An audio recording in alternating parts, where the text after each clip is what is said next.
Hey guys, in this video I want to discuss with you the intermittent fasting principles.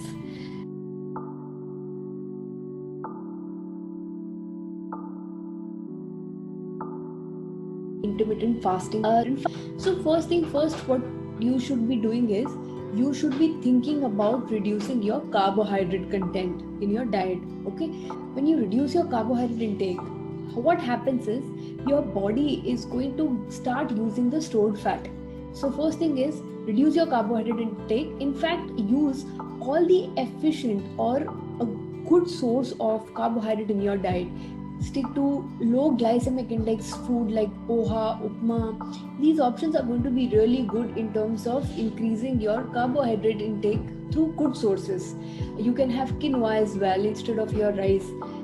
Now, first week, try and focus to reduce your carbohydrate intake. The second week, your focus should be to immediately avoid having snacks.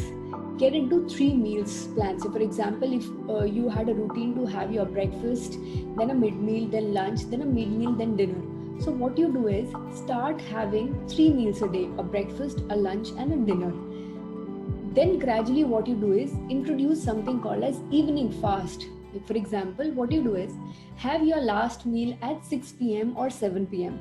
And then what you do is after having your evening meal, do not eat anything till the next morning, and eat your first breakfast meal only when you feel hungry. Okay, let's say if instead of one of the days you ended up having an evening meal instead of 7, maybe at 9 o'clock, instead of eating your next day breakfast at 10, maybe eat your breakfast at 12 o'clock. That's again a good progression to 10, 1 and 6 routine. What is 10, 1 and 6 routine? 10, 1 and 6 routine means you have your breakfast at 10, have your lunch at 1 and have your dinner at 6 o'clock.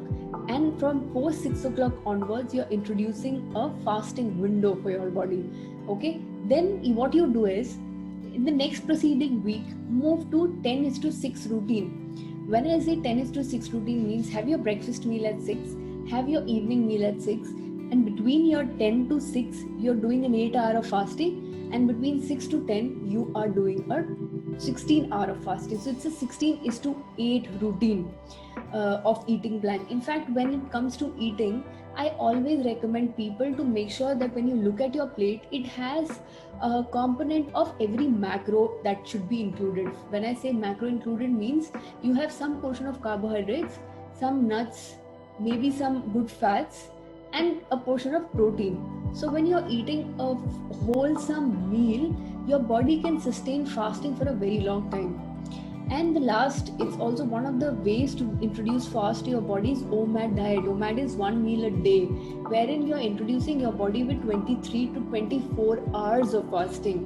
When you do 24 hours of fasting, your body is going to be in a completely healing state. I do not recommend OMAD for somebody who's a beginner, neither somebody who's on a low carb diet. I recommend OMAD for somebody who's on a ketogenic diet, so that your body is surviving on a most efficient source of energy, which are ketones. When your body survives on ketones, you can prolong fasting even up to 48 to 72 hours.